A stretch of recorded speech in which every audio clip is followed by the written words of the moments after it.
Abramos nossas Bíblias em Atos capítulo 5. Atos capítulo 5. Vamos ler esse texto bíblico.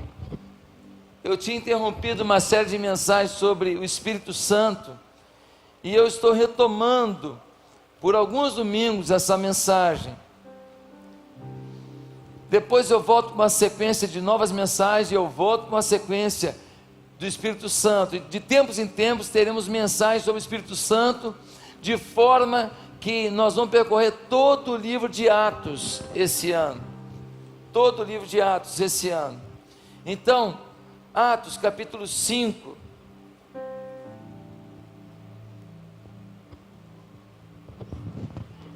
Nós lemos assim: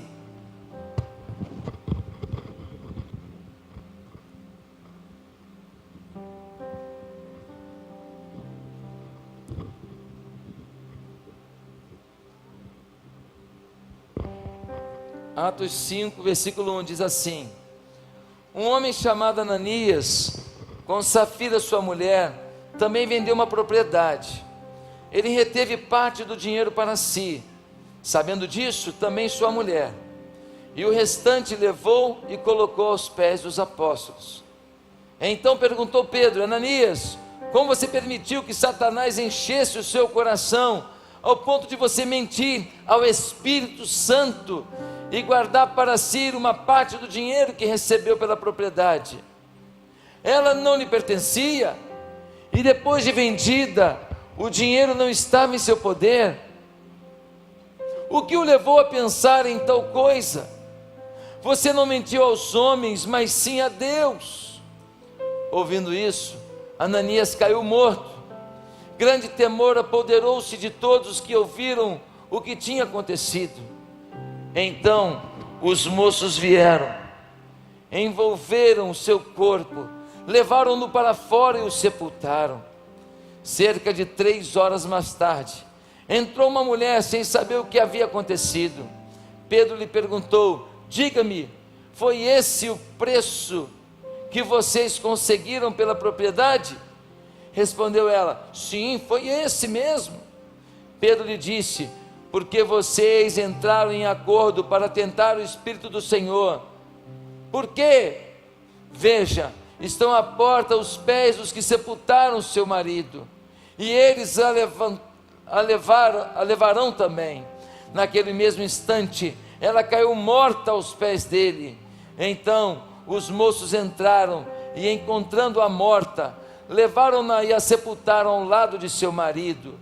E grande temor apoderou-se de toda a igreja e de todos os que ouviram falar desses acontecimentos. Que Deus nos revele a sua palavra, amém? Meus amados, quem aqui já passou pela circunstância de fazer uma coisa boa e ainda ser recriminado? Quem aqui já passou pela circunstância de fazer uma coisa boa e alguém ainda jogar na sua cara que você não deu o seu melhor? Quem aqui já passou por um momento em que você fez uma coisa o melhor que você podia, e no final das contas, parecia que você estava em dívida? Parecia que você não tinha feito nada. Quem aqui fez uma coisa boa e no final a impressão que você tinha era melhor não ter feito nada? Esse é o caso aqui. O caso aqui é de um casal chamado Ananias e Safira. Baixa só um pouquinho, Felipe. Esse casal, eles fizeram algo muito bom. O que eles fizeram? Eles deram uma oferta para a igreja. Eles colocaram aos pés do apóstolo o resultado da venda de uma propriedade. Até esse ponto nós vemos algo muito bom. É um dinheiro que seria usado para ação social, para o evangelismo, para missões, para a proclamação do nome de Deus. Mas diz o texto que eles deram parte da propriedade e disseram que haviam dado todo o dinheiro da propriedade. E diante dessa atitude, de um discurso diferente da prática. Diz o texto que Pedro fala com o marido dela e ele morre subitamente. O Senhor não faria isso novamente, que não teria cemitério na cidade para tanta gente. Enterrar está difícil na nossa cidade. Mas logo depois, meus irmãos, 3 horas depois, chega a mulher. E aí Pedro pergunta: vem cá, o dinheiro todo da propriedade está aqui? E ela fala: tudinho, foi sair, ó. E Pedro fala: olha, o pessoal que enterrou teu marido está aí, vai te enterrar também. E ela, cai morta. E eles também sepultam Safira. Qual foi o problema? Afinal de contas, a mulher dá uma oferta e ainda morre. O homem dá uma oferta e ainda morre. Qual foi o problema? O que eles fizeram de tão errado assim? O problema é que quem avaliou o gesto deles não foram os homens, foi o Espírito Santo. O problema é que quem estava avaliando o gesto deles não tinha a compreensão falha que eu tenho, em que eu olho um gesto e falo: poxa, que gesto legal, que gesto bom, que gesto agradável. Quem avaliou a vida deles foi aquele que sonda os corações, aquele que avalia realmente o que foi feito, aquele que sabe a realidade dos fatos. Pastor, o Espírito Santo é mais exigente do que nós. É isso mesmo. A gente olha para uma pessoa, tem defeitos e acertos, e às vezes os acertos nos agradam, e a gente fica com a sensação de que a pessoa está fazendo tudo que podia. Mas o Espírito Santo sabe exatamente o que requer de você, o que espera de você, o que você pode fazer da sua vida, o quanto você pode impactar alguém. Meus amados, Deus de alguma maneira está mostrando como Ele encara nossas atitudes. Ele estava mostrando que não vê como o homem vê. Ananias e Safira doaram parte da propriedade, mas disseram que doaram tudo. Por quê? Volta no capítulo 4 de Atos, no versículo 34 nós lemos: não havia pessoas necessitadas entre eles, pois os que possuíam terra ou casas as vendiam, traziam o dinheiro da venda e o colocavam aos pés dos apóstolos, que o distribuíam segundo a necessidade de cada um. José, um levita de Chipre, a quem os apóstolos deram o nome de Barnabé, que significa encorajador, vendeu um campo que possuía e trouxe o dinheiro e colocou aos pés dos apóstolos. O que aconteceu com Ananias e Safira é que uma mania tomou conta da igreja. Eles perderam a paixão por essa vida na terra. Eles começaram a encarar essa vida apenas pela ótica do céu. Então eles pararam de querer ter um monte de apartamento, um monte de casa, um monte de carro, um monte de móveis sofisticados, um monte de celular com um monte de tecnologia. Eles simplesmente viviam com o que precisavam. Agora a cabeça deles era: o que eu posso fazer pelo reino? E eles começaram a vender propriedade, e a pegar o dinheiro e falar: olha, eu tenho minha casinha aqui para viver, tá bom, o resto toma aqui, ó, é para a obra de Deus, é para a igreja avançar, é para o reino de Deus avançar. E aí veio Barnabé, pegou uma área nobre em Chipre, uma área caríssima, vendeu, pegou o dinheiro todo e colocou aos pés dos apóstolos. Aí Ananias e Safira disseram: está todo mundo fazendo, nós vamos ter que vender também. E eles foram e venderam, mas combinaram: vamos dar um pedaço, vamos reter o outro. E aí, quando ele chega para a igreja, ele fala: aqui está também a nossa propriedade. Ele está mentindo, ele não está declarando a realidade. Eles estão falando isso porque eles querem notoriedade, eles querem aplauso, eles querem reconhecimento das pessoas. Mas Deus os vê e os condena.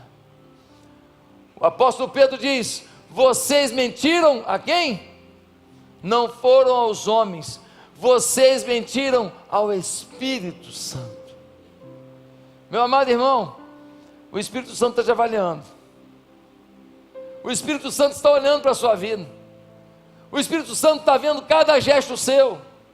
Ele está apreciando e avaliando como você vive a sua vida. Não se engane.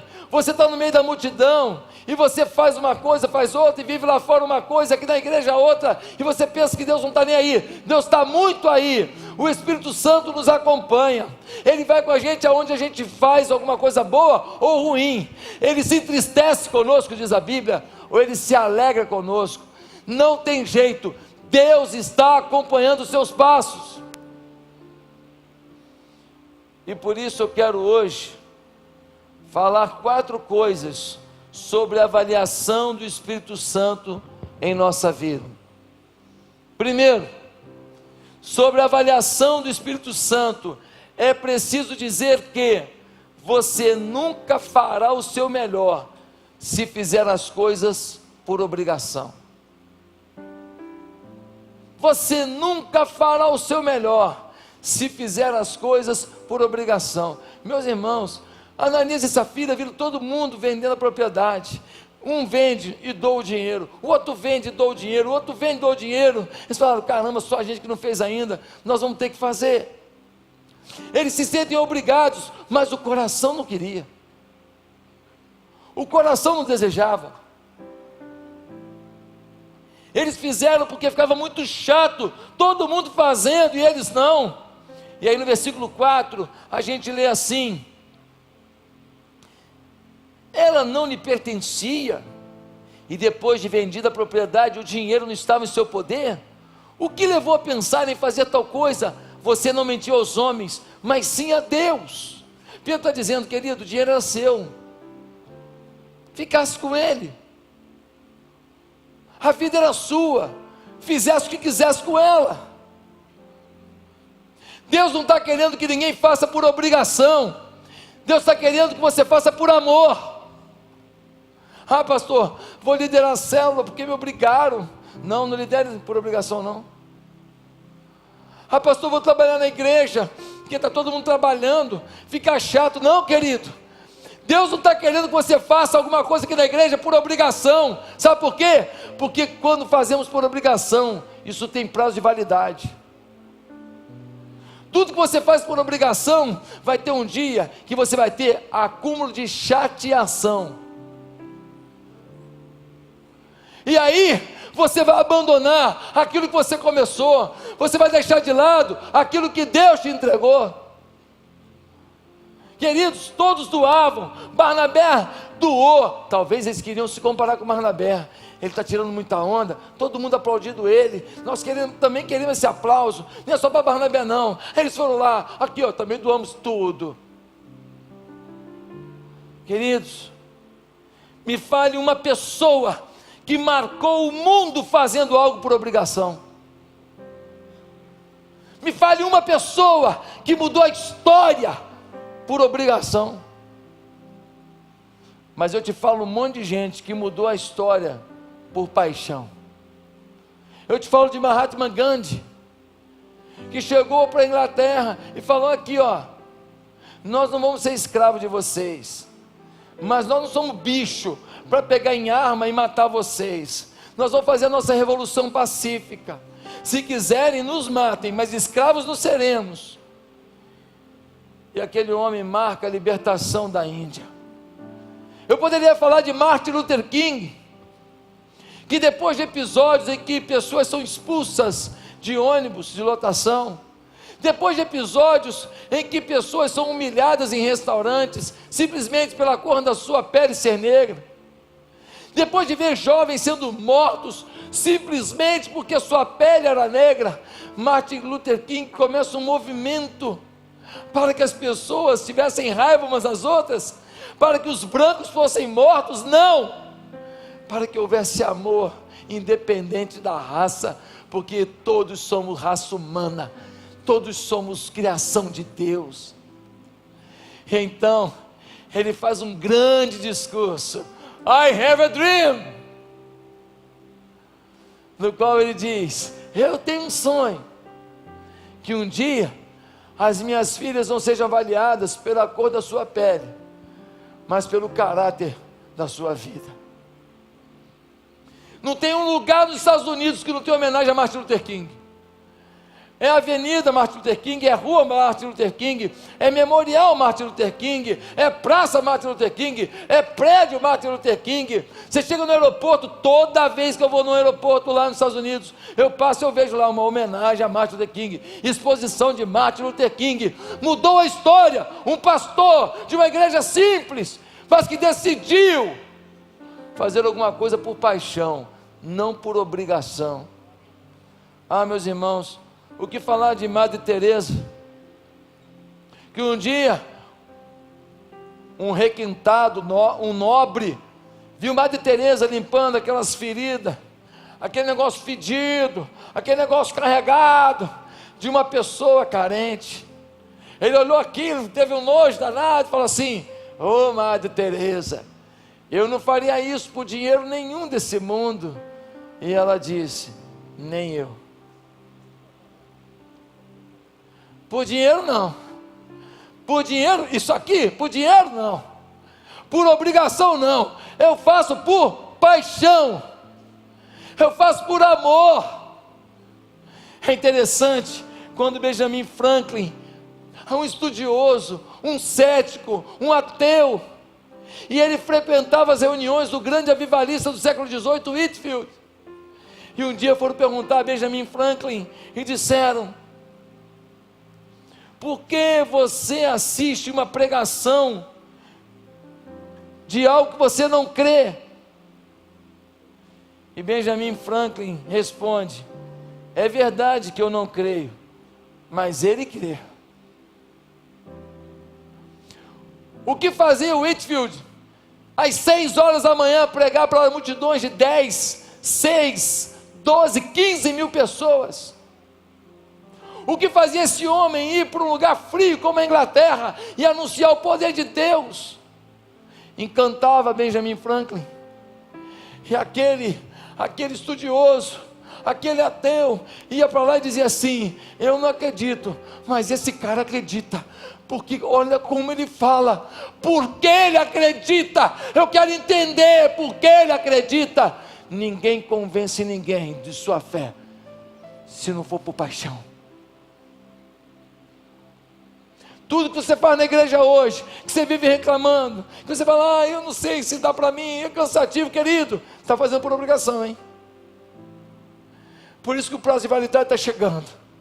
Eu queria pedir que Deus ateasse fogo na sua vida hoje, para você fazer por amor.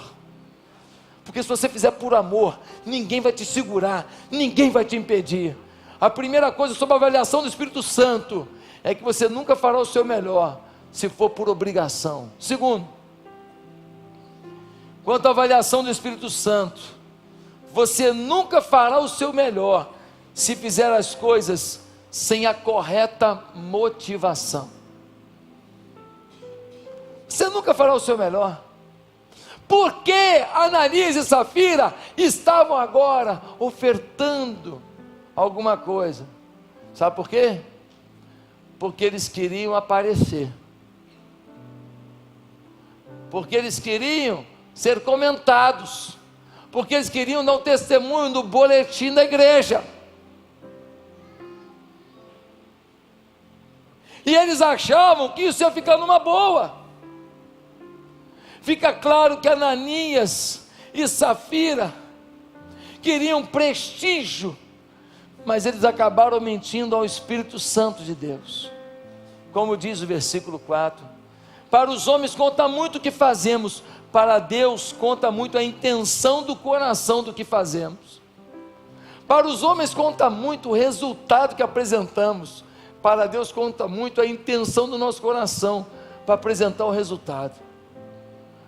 Meus amados irmãos, nós estamos às vezes achando que Deus só está olhando o resultado que damos, e damos um resultado assim mais ou menos legal, porque temos competência, mas Deus está olhando a nossa intenção. Deuteronômio capítulo 8, versículo 2, diz assim: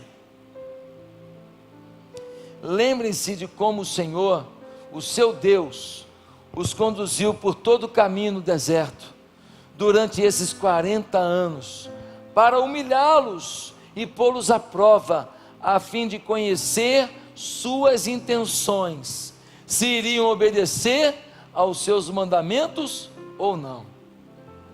Deus deixou o povo perambulando 40 anos no deserto, antes de entrar na terra prometida, e Deus não queria saber outra coisa a não ser as intenções. Por que você faz alguma coisa para Deus? Por que você faz alguma coisa pela sua família? Por que você fez alguma coisa para uma pessoa carente? Por que você ajudou uma pessoa lá no seu bairro? Qual foi a sua intenção em ajudar aquela moça, aquele rapaz? Deus está olhando as suas intenções. Em 1 Coríntios 4, versículo 5, o apóstolo Paulo nos relata o seguinte: portanto, não julguem nada antes da hora devida, esperem até que o Senhor venha, Ele trará à luz o que está oculto nas trevas, e manifestará as intenções do coração. Nessa ocasião, cada um receberá de Deus a sua aprovação. Querido, vai ter um dia que eu e você vamos estar diante de Deus, é o julgamento final, e nesse dia você não vai falar assim: eu dirigi aquilo lá, eu ajudei não sei o que lá, eu fiz aquele programa lá, olha, eu ofertei lá, olha, eu entreguei um dízimo lá. Querido, nesse dia Deus não vai mostrar para você apenas o que você fez, vai mostrar as intenções do seu coração. Quando Ele voltar, as intenções, a realidade, a totalidade do fato será exposta. Por que você está aqui?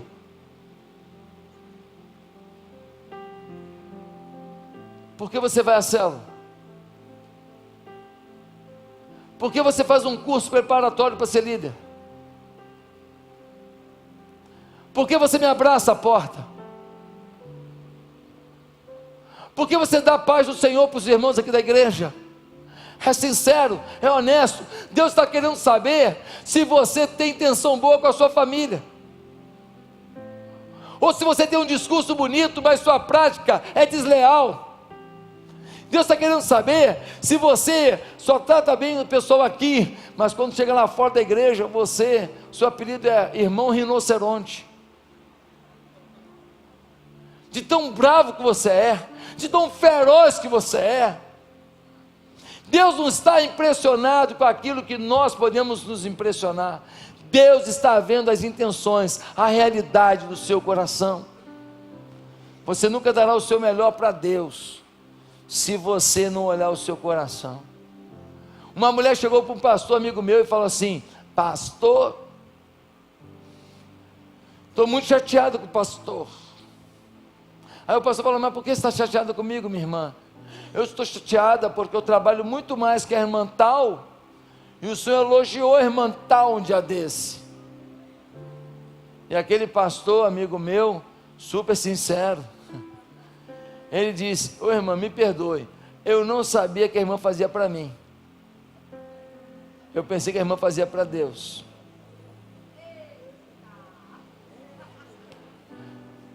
Super sincero. Meus irmãos, eu não consigo ver tudo que você faz, e eu quero te pedir perdão de não incentivar e agradecer a você pelo que você faz nessa igreja.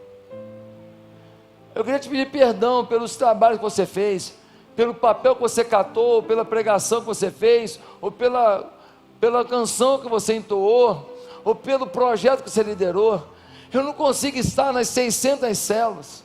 Se eu conseguisse ir a cada célula, talvez uns 4, 5 anos eu visitaria todas. Eu não consigo ver o que você tem feito por amor a essa igreja, por amor a esse Deus. Eu não consigo, eu te peço perdão, mas eu queria te dizer que Deus, que avalia as intenções e o coração, Ele está vendo, e Ele não vai deixar de te recompensar, mesmo que eu tenha falhado com você. mesmo que eu não tenha dito, valeu, obrigado, mesmo que eu não tenha te abraçado e dito para você o quanto você é importante, Deus não vai falhar, e Ele vai abrir as janelas dos céus sobre a sua vida, porque vê a intenção do seu coração. Queridos e amados irmãos, Deus quer seu trabalho, sua dedicação, sua oferta, seu envolvimento na visão da sua igreja, mas Deus não abre mão do seu coração, das suas reais intenções. O que Deus vê no seu coração hoje? O que Deus vê no seu coração? Sabe quem são as pessoas que ficam pulando de igreja em igreja? São aquelas que dão lugar às suas feridas. Uma pessoa saiu da nossa igreja, a igreja não estava boa para ela, já passou por 4 igrejas. Deixa eu te perguntar, o problema era da igreja? Não, querido. Pessoas feridas procuram ferir, pessoas feridas ferem, e não vão se encaixar em lugar nenhum, porque elas não estão vendo as intenções do coração. Ao procurar uma igreja, a primeira premissa é o caráter, a segunda premissa é a teologia, e a terceira premissa é a visão. A visão da igreja é muito boa, a teologia é muito legal, se não tem caráter, vai detonar tudo. Porque até uma pessoa que tem uma teologia mais ou menos, se tem caráter, ele admite que a teologia não está boa, ele muda, ele deixa ser ajudado, porque ele tem caráter. Irmão, não deixe os seus ferimentos roubar de você a sua fé, a sua vontade de servir, a sua paixão pelos seus irmãos. Provérbios 4:23 vai dizer: acima de tudo, guarde o seu coração, pois dele depende toda a sua vida. Guarde o seu coração, irmão. Peça para Deus: Senhor, sonda o meu coração, como fez Davi. Senhor, se há algum caminho mau na minha vida, me mostra, Senhor. Você nunca dará o seu melhor se você não tiver na sua vida uma avaliação da sua intenção. Você nunca dará o seu melhor se você não souber que você não deve fazer as coisas por obrigação, mas por paixão. Mas em terceiro lugar, quanto à avaliação do Espírito Santo, você nunca fará o seu melhor se fizer sem submissão. Ananias e Safira estavam diante dos apóstolos, irmãos. Não estava diante do Josué não, meu irmão. Não estava diante do Hans, do Tiago não, meu filho. Ananias e Safira estavam diante daqueles homens que andavam com Jesus, os homens que receberam a unção de Jesus. Todos os enfermos pelos quais eles oraram foram curados. Uma unção que nunca nenhum outro homem teve, foi a unção que Deus deu aos apóstolos. Irmãos, aqueles homens, eles sentavam com Jesus para lanchar, Jesus comendo um pedaço de peixe, aí Pedro falava assim: ô Jesus, está gostoso de sair, me dá um pedaço aí. Jesus: tá bom, toma aqui, Pedro.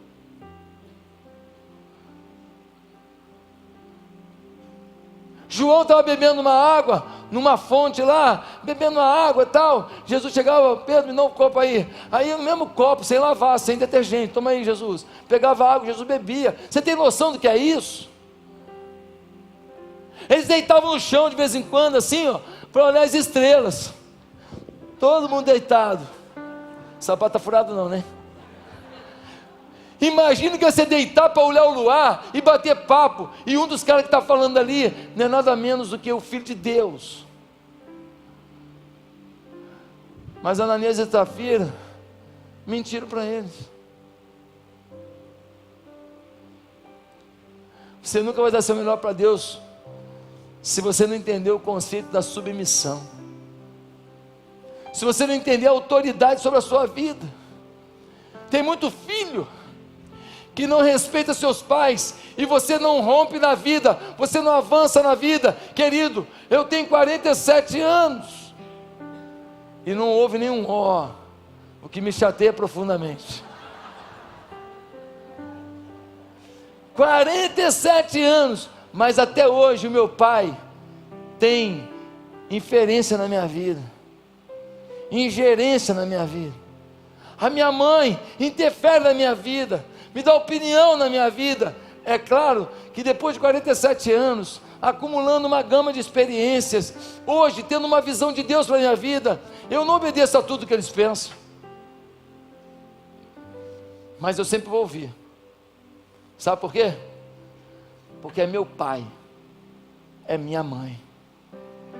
Tem filho que, porque o pai não pode dar para ele alguma coisa, falhou com ele numa fase da vida, ele aproveita disso. Para quê? Para pressionar o emocional desse pai e dessa mãe, para poder extorquir, para poder tirar vantagem, tirar mais dinheiro, tirar mais mesada. Ele tenta lembrar aos pais a culpa que já os aflige. Querido, é injusto isso, é falta de submissão. Há pessoas que nunca se enquadram em igreja nenhuma, porque elas não conseguem olhar para alguém e falar assim: é meu pai espiritual, é meu líder, posso não concordar, mas estarei com ele. Não consegue ir para a célula e falar assim: eu sei mais do que o líder da célula, mas não tem problema, eu vou ajudá-lo a crescer. Eu serei trampolim para o salto dele, eu serei uma escada para a subida dele, eu serei uma força para a vida dele. Mas aquele é o líder da célula, e eu entendi o conceito de submissão. Meus amados irmãos, veja que nenhuma oração deles para a cura daqueles apóstolos deixou de ser atendida. Veja que eles tinham uma autoridade poderosa, mas mesmo assim foram enganados pela mentira de homens. Mas aí o Espírito Santo disse: Pedro, é mentira, é mentira.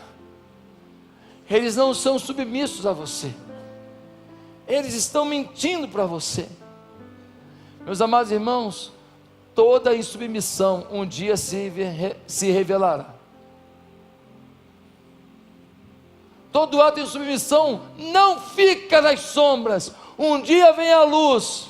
Isso destrói ainda mais a sua vida, porque você fica envergonhado e deixa de participar de um plano poderoso debaixo da submissão. Eu me lembro de Lucas capítulo 5, que conta que Pedro estava pescando, e ficou a noite inteira pescando. Depois de uma noite inteira pescando, adivinha o que ele pegou? Nada. Eles estavam lavando a rede, Jesus chega. Olha Jesus chegando. Quando Jesus chegou, Jesus falou assim: eu vou usar o seu barco aí, posso usar? Pedro fala: pode usar. Ele vai e sobe no barco, e de dentro do barco, talvez o vento já estava correndo em direção à praia, e Jesus então agora tem a sua mensagem, a sua fala, agora propagada para a praia, e Jesus começa a falar, e quando Jesus falava, era encantador demais. Quando ele acaba de falar, está todo mundo assim, ó. Ele vira para Pedro e fala assim: ô Pedro, joga a rede no mar aí, dá uma pescadinha. Pedro fala assim: Senhor, eu sei pescar. Senhor, eu tenho experiência em pescaria. Senhor, eu conheço essa região aqui muito bem. Senhor, eu tenho redes maravilhosas, eu as confecciono junto com João, Tiago, André, a gente é fera nisso. Hoje não tem peixe, eu estou exausto, eu passei a noite inteira e eu não peguei nada, não tem peixe, mas sob a tua autoridade, sob a tua palavra eu vou lançar. Foi debaixo da submissão que ele lançou a rede dele. Tem muita gente que quer lançar suas redes sem submissão.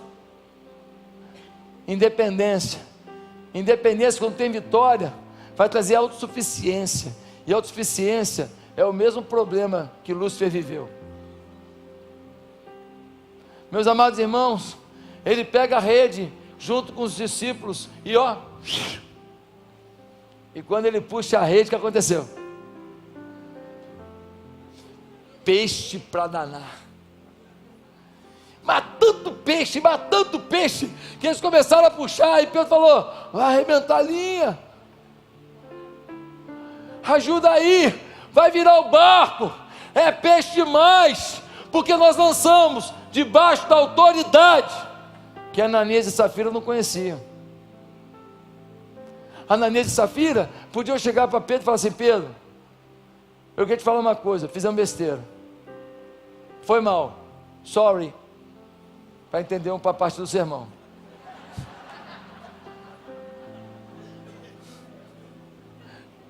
Mas não, todo posudo, o Ananias, pois é, eu dei tudo mesmo.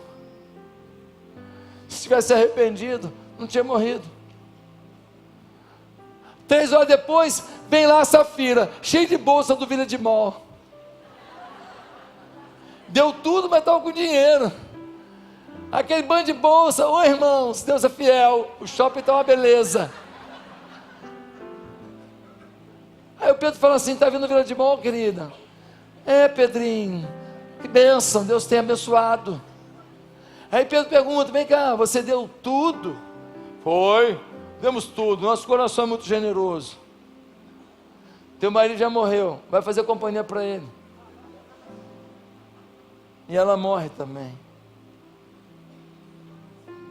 Primeira coisa, você nunca dará o seu melhor para Deus, se você fizer por obrigação. Segunda coisa, você nunca dará o seu melhor para Deus, se você não tiver a real motivação, uma boa motivação.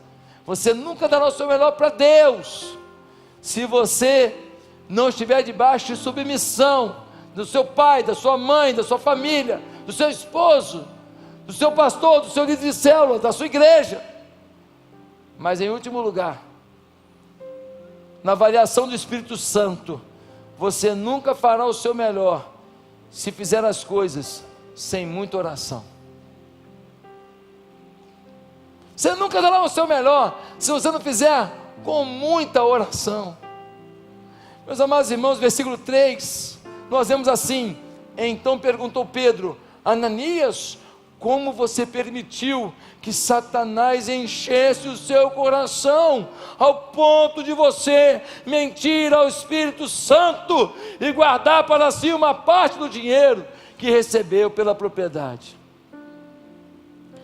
Você sabe por que o diabo encheu o coração dele? Porque estava vazio. O diabo só não vai encher teu coração se você encher da palavra e da presença de Deus. Coração vazio, diabo enche.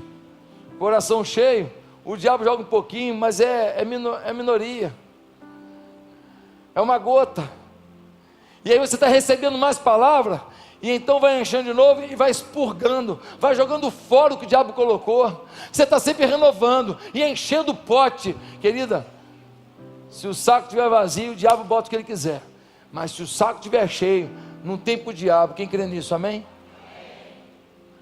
Eles não estavam orando, eles não consultaram a Deus, eles simplesmente pegaram o dinheiro e falaram: aqui ó, a gente tira a onda na igreja, diz que deu tudo, não dá, segura o dinheiro e a gente vai fazer a nossa festinha. Ananias e Safira acharam que poderiam mentir ao Espírito Santo de Deus. Ananias era o chefe da família. Ao invés de instruir sua mulher a ter vida de oração, ele disse para a mulher: minta comigo. A mentira do líder levou a família à morte. Homens que aqui estão, vocês precisam transformar seus filhos e mulheres em filhos e mulheres de oração. Mulheres que aqui estão, vocês precisam ser incentivadoras, motivadoras da fé e da oração na casa de vocês. O André falou um negócio legal. Jesus passava horas com Deus e resolvia em segundos. Nós passamos horas com problema e segundos com Deus. Por isso não temos os resultados que ele tinha. Meus amados irmãos, Ananias e Safira esqueceram o que Lutero disse. Tempos depois, ele vai dizer assim no século XVI: se eu não dispensar 2 horas em oração todas as manhãs, o diabo terá vitória o dia inteiro. Lutero disse: hoje tenho muito a fazer, portanto hoje vou precisar orar muito. Stanley Jones disse: se eu tivesse um dom, e um único dom, para servir a igreja cristã, eu ofereceria o dom da oração. Pois todas as coisas resultam da oração. A oração fortalece a vida total. Descobri que pela efetiva experiência, sou melhor ou pior à medida que oro mais ou menos. Se a minha vida de oração se eleva, a minha vida como todo se eleva com ela. Se a minha vida de oração falhar, vai falhar toda a minha caminhada. Ser bem sucedido aqui é ser bem sucedido em todas as coisas. Na oração ou falta dela, é que a batalha da vida espiritual é perdida ou vencida. Tem uma coisa que eu sempre me perguntei: como é que pode o miserável do passarinho parar num fio ou num galho e não cair? E dormindo. Falei, meu Deus, até acordado eu estou caindo. Eu estou tropeçando. O desgramado vai lá e dorme num fio. E não cai. Eu ficava encucado com isso. Que sensibilidade esse miserável tem de equilíbrio. Até que eu descobri que o passarinho, quando ele se ajoelha, ele estica uns tendões que fixam suas garras, e elas não têm como abrir. Por isso, ao ficar de joelhos, ele está preparado para ficar preso, tensionado ali, sem escorregar para um lado ou para o outro, e ele não cai de galho nenhum. E aí eu entendi que na nossa vida é do mesmo jeito. Quando a gente se ajoelha, a gente tem os tendões de Deus para nos fazer ficar de pé e não cair dos galhos da vida. Quando a gente se ajoelha, a gente tem a presença de Deus para fazer com que a gente, mesmo num galho, mesmo num fio, mesmo num lugar perigoso, com chance de queda, mesmo que a gente esteja dormindo e não vendo os perigos ao redor, a gente não cai, porque Deus é o tendão que nos sustenta. Teve um grande avivalista do passado, ele nasceu em 1703, portanto século XVIII, o seu nome, John Wesley. John Wesley era missionário, John Wesley era um pregador, um homem requisitado, um homem muito especial. Ele fez muita coisa boa no século XVIII, e ele foi para os Estados Unidos como missionário. Ele pregou nas 13 colônias norte-americanas, mas com o tempo, ele ficou decepcionado com os resultados. Com o tempo ele ficou triste, ele falou, eu não vejo que Deus está fazendo algo que só Ele poderia fazer através da minha vida. Eu não vejo que Deus está fazendo algo poderoso através da minha vida. E ele decidiu desistir de sua carreira missionária. Aí John Wesley pegou um navio para voltar para a Inglaterra e parar sua jornada missionária. Dentro do navio, ele encontrou alguns irmãos morávios, alguns homens que viviam numa comunidade morávia do Conde Zinzendorf, gente que tinha uma vigília de 100 anos ininterruptos, gente que se vendia como escravo para poder evangelizar os escravos pelo mundo afora. Gente que se embrenhava em lugares terríveis, de pobreza absurda, de sofrimento, de doenças, dando a sua vida para levar salvação aos homens. Gente apaixonada, gente que foi para um novo patamar. E John Wesley, quando estava desistindo da sua carreira missionária, encontrando com os irmãos morávios naquele navio, foi ministrado por eles, viu a paixão deles, e o Espírito Santo pegou. E quando o Espírito Santo pega, meu filho, não dá para reclamar, não dá para resmungar, não dá para mimimi, você só quer servir. Você trabalha, você estuda, você faz tudo, você joga bola, mas você quer servir a Deus, você quer engrandecer o nome de Deus, você quer fazer algo diferente, você quer impactar multidões, você quer salvar os casamentos, você quer salvar os drogados, você quer a glória de Deus. Quando o Espírito Santo te pega, tudo muda. Quando aquele homem chegou na Inglaterra, chegou um homem que da desistência passou agora para a insistência, da tristeza com a obra que ele fazia, veio agora uma motivação absurda, e ele começou a atear fogo na Inglaterra com a glória de Deus. Wesley pregou para multidões, 10.000 pessoas, 12.000 pessoas se amontoavam, e ele sem microfone anunciava o que era o poder e a glória de Deus, porque um dia conheceu o Espírito Santo de Deus. Sem oração não dá, sem oração não chega lá. Quando ele conheceu gente que orava, a vida dele mudou. Meus amados irmãos, quero concluir essa mensagem dizendo: como é que está a sua vida como um todo? Como está a sua forma de viver a vida? Primeiro, está fazendo as coisas por obrigação? Segundo, qual é a motivação do seu coração para o que você faz? Terceiro lugar, você é alguém que sabe trabalhar bem com a palavra submissão? Em quarto e último lugar, como está a sua vida de oração? Se você hoje pensar nisso, eu quero te dizer uma coisa: a avaliação do Espírito Santo de Deus será de aprovação sobre a tua vida. A palavra do Espírito Santo de Deus será de toque da fé sobre a tua vida.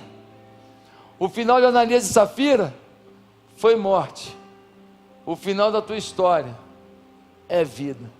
Que Deus nos abençoe, amém. Queria convidar você agora a ficar de pé para a gente orar e encerrar esse culto. Quero te convidar agora a clamar a Deus que faça uma mudança muito radical na sua vida. Eu não sei como é que está a sua vida hoje, eu não sei se você tem vida devocional, eu não sei se você busca o Espírito Santo, eu não sei se na avaliação dos homens você está recebendo aplauso, mas na avaliação do Espírito Santo você está com nota baixa. Eu não sei se aqui na igreja eu estou te aplaudindo, mas na sua casa a sua mulher está chorando. Eu não sei se aqui na igreja você está ganhando um monte de gente, mas na sua casa você está perdendo seus filhos. Mas eu tenho uma boa notícia: hoje, nesse dia histórico, Deus te trouxe até aqui para falar o teu coração e para dizer para você que a partir de hoje a avaliação de Deus, a avaliação do Espírito Santo na sua vida será muito positiva, porque você não vai fazer por obrigação, porque você vai rever a sua intenção, porque você não vai ter bloqueio com submissão, e porque você a partir de hoje vai decidir ter uma vida o sermão é seu, pregue por aí, Pregue por aí. Sai daqui contando para alguém. Pregue por aí. Tão simples essa mensagem. Palavras fortes. Vamos lá de novo? Primeira palavra é obrigação. A segunda é motivação. Terceira é submissão.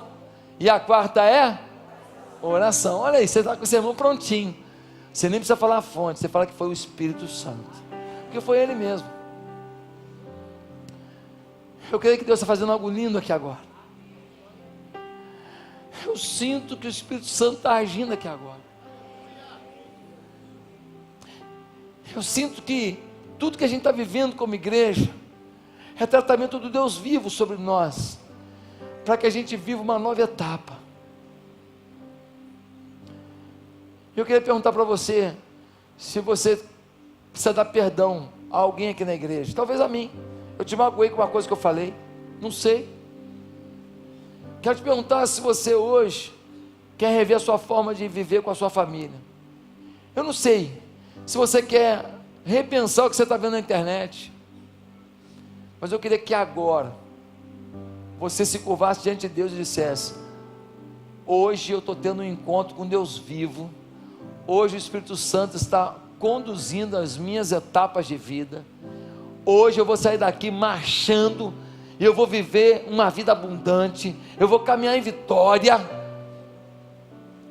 eu vou viver algo sobrenatural com Deus. Deus é comigo, e eu não vou dar mole para o diabo. Você está crendo nisso? Amém?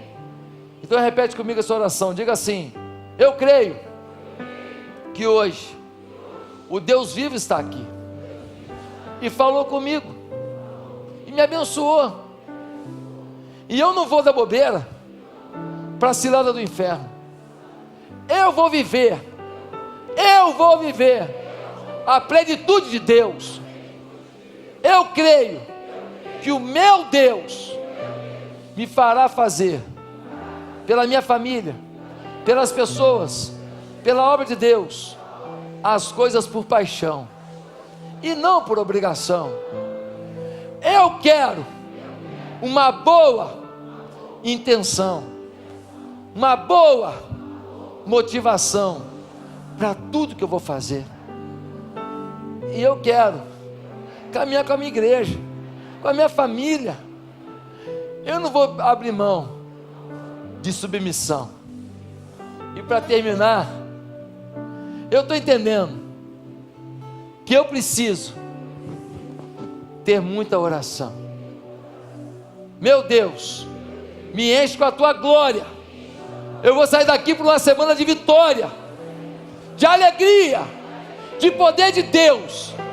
Eu vou unir a minha família, eu vou trazer meus filhos de volta, minha mulher, meu marido, meus pais, minha casa. Eu serei a voz do Espírito Santo por onde eu passar, em nome de Jesus, amém.